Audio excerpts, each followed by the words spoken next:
Hello, Daniel Bloodworth here from Easy Allies. I recently got to go to Krakow, Poland to see Bloober Team's new game, Cronos: The New Dawn, and I got to interview the game directors and the lead writer / narrative designer there. I just had my phone. I didn't have a camera or anything or a good mic setup really, so as I've done a couple of times, I just threw my phone on the desk. But we got plenty of footage, so I thought this time, rather than doing an audio-only one, we'll take the audio, which is all we have, and just put some of the gameplay footage on top of it. So enjoy that, and here we go.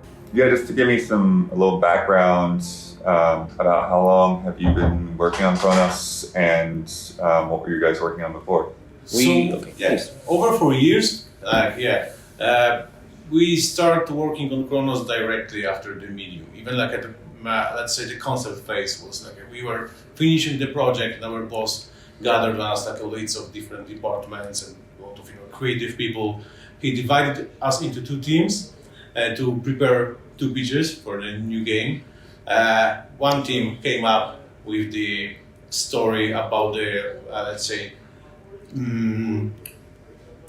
tenement buildings, like a Polish district being like a devastated by a disease, like the thing type of thing. Mm-hmm. And the other team came with the time travel, suited protagonists, and extracting people. And we were like, which one is better? None of them. They just fill the gaps of each other. So we merged those ideas, and that's how Cronos was born. Yeah.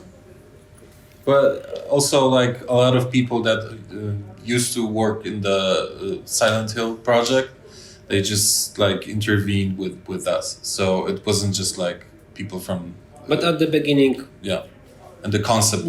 We made the concept. Yeah, but of course we are working, in Bloober longer, and before the medium, for example, I was working on the Observer, and Jacek is here even longer than me. So Layers of Fear and other stuff,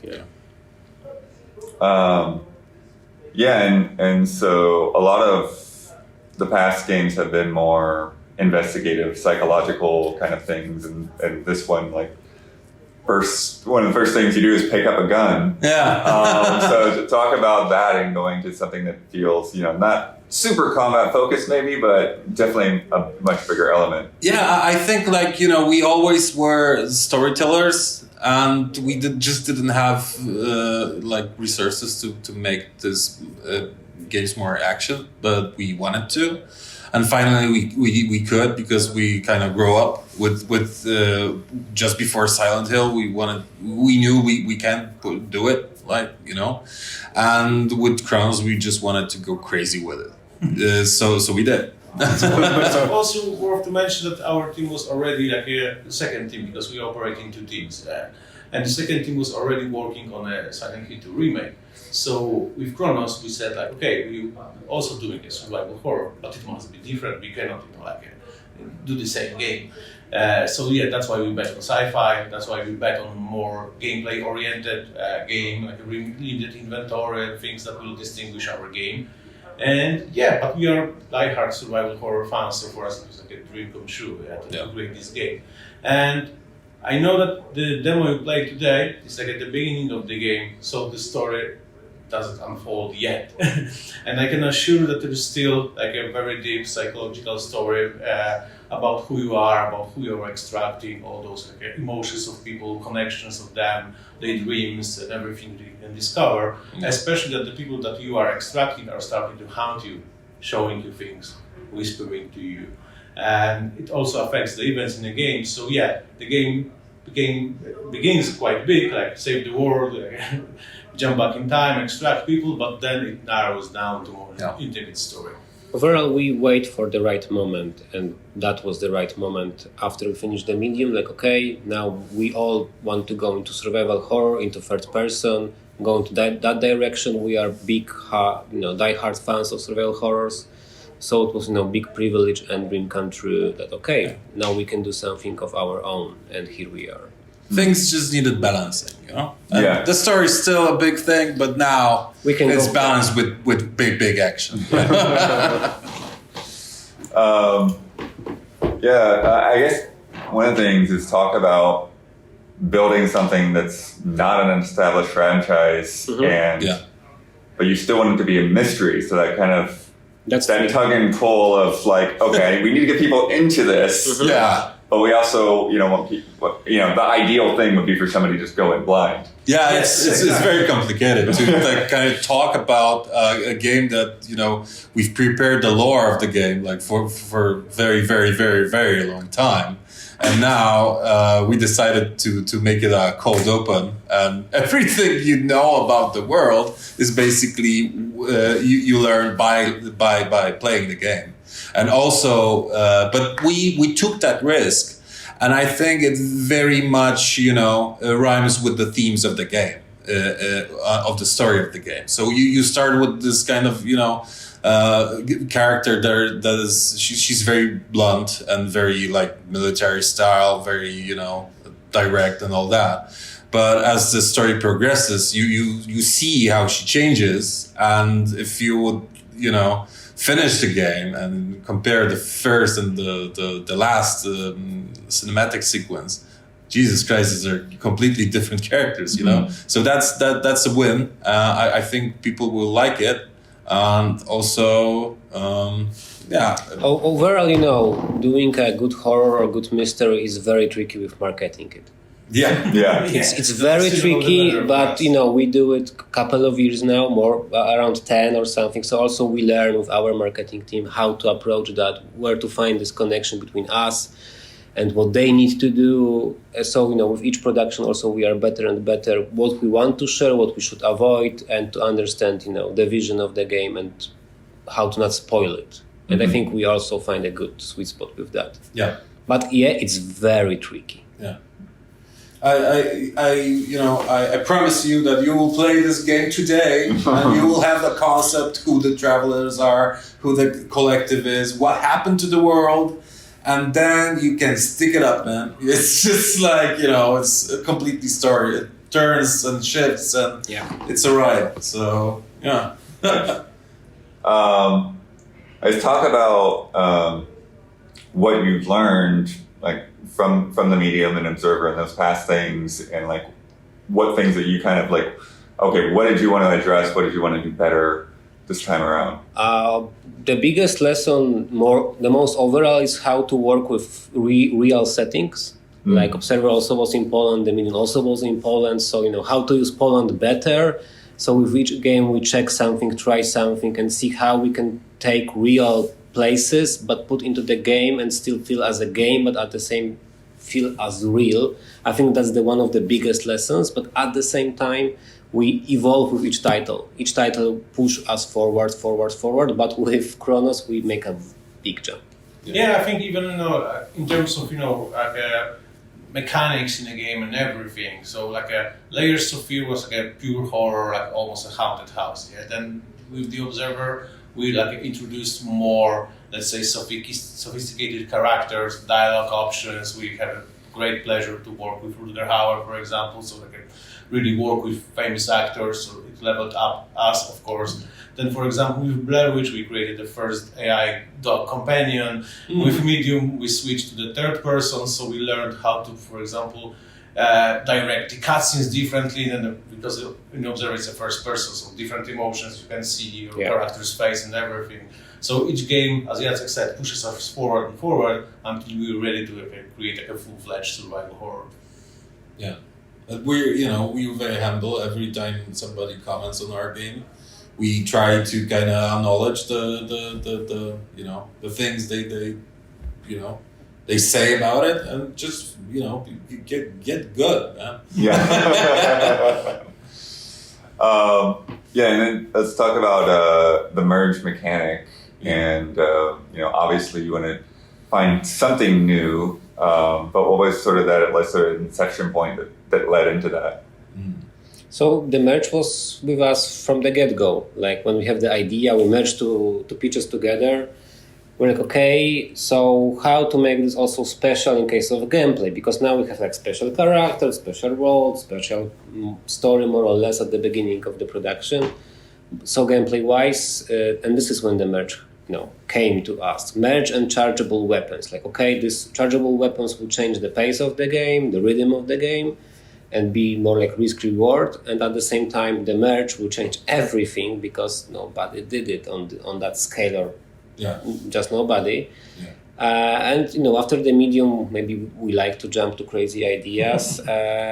So we go with the merge. Of course, there was a lot of prototypes, iterations. Monsters can eat each other unlimited at that time, grow very big and very strong, cannot fit into the doors and other problems, and eat each other like ghouls or something. So with each iteration we try to find the sweet spots when it's not frustration, but okay, you will still fear of the merge, but you can respect the merge and try to avoid that because that's our tagline. Mm-hmm. So that was a wild ride, but we landed. Yeah, I think it changes everything in the project because we build everything around the merge mechanics, like a level design that allows you to backtrack and put monsters here and there, so their bodies can still be a problem for you later. As Jacek mentions, the mechanics, the weapons, all the tools the Traveler has that allows you to also fight with the merge and stuff like this. So this was like a very big breakthrough for us. Like this was, I think, the hardest thing to develop, many iterations, but at some point there was this cool moment when the playtesters started to be more afraid of the merge than being killed, and this was at the speed where okay, we nailed it. Now we just tweak stuff here and there.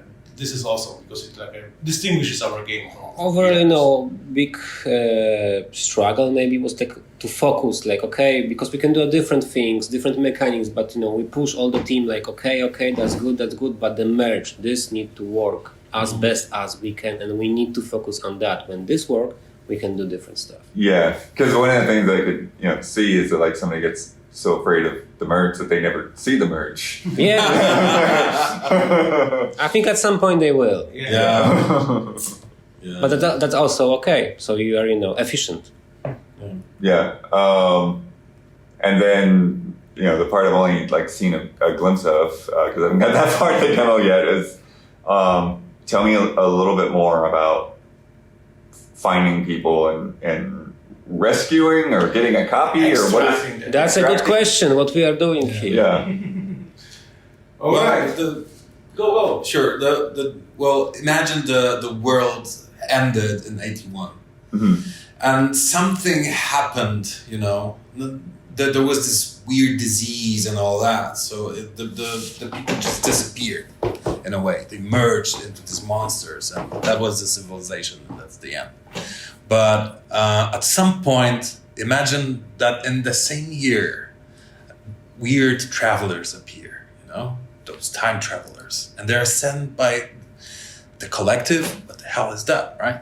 And they have this mission to find people, exact people, and extract them, create a digital copy of their souls, or maybe, digitize their soul rather. Killing the mortal shells. Killing the mortal shells. And then bring them back. Where? I don't know. And upload them somewhere, And in the process, there can be only one traveler active, not to fuck up the time continuum and all that, So there's this weird society called the Travelers, the bunch of them, but only one active at the time. So what they do, they leave themselves notes, and they create this. Like those guys that climbing the mountains. They have posts and all that. And when they approach people, they're like, "Oh shit, they saw me." No, they don't, because it changes nothing, man. The world will end. The world will end, and that's all. They can saw us. It doesn't matter. So in Cronos, you enter the world, you awaken as this traveler, and you basically start in the future. So you need to find the time rift and do the bidding. Do the vocation, as we call it. So she does that, and then the story unfolds. So we it's kind of a risky thing we did, because we believed that creating this kind of very blunt character that she will change during the game, will affect the fact, you know, that you, at the end of the Act 1, you're basically a traveler, you know your every kind of what you do and all that, and then we go with it, So each extraction also will change your character, and I think you also asked the question very nice, like rescue them, and that's also a question we ask players, like, do you think you rescue them, or maybe you trap them? What's happening there? So also playing the game, you will have your own opinion at the end, if this is good, bad, or what. Yeah, and also it affects the gameplay. It's also worth to mention, since like these SSS, souls of people, are also coming with perks that cannot be bought in a shop. They are just like a cherry on top of the upgrade system that can also help you create your own build of the traveler. But the trick is that you can carry only 3 souls with you. So that means that, for example, you sometimes can find a dead traveler that never reached the base and he still have a soul inside. So you can switch your souls if you want. But it's a dark story. So if you are doing this, you must erase someone for good. Yeah. So it's also up to you who will you hold, like which characters you love, or maybe you are more pragmatic, you just bet on perks. And having them with you in your suit also affects the environment. They sometimes whisper to you, sometimes they are showing you things, so you can also explore, experience different, things in the game world. Yeah. It's all modular, One last question. I would say one more question, okay? Yeah. I guess you just I'll just put it free for all. Just whatever last message you want to give out there. Yeah. For people to look forward to it. Who's gonna say don't let them merge this time?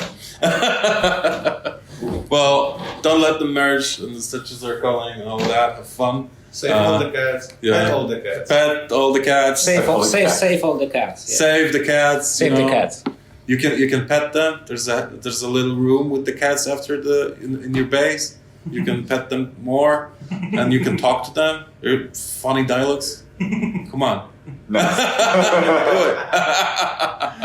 That's all. 70 dialogues with cats. Cats. It's all about the cats. Great. Thank you so much. Thank you. It's a pleasure to talk to you. Thank you. Cool. Thank you. Nice to meet you. Yeah.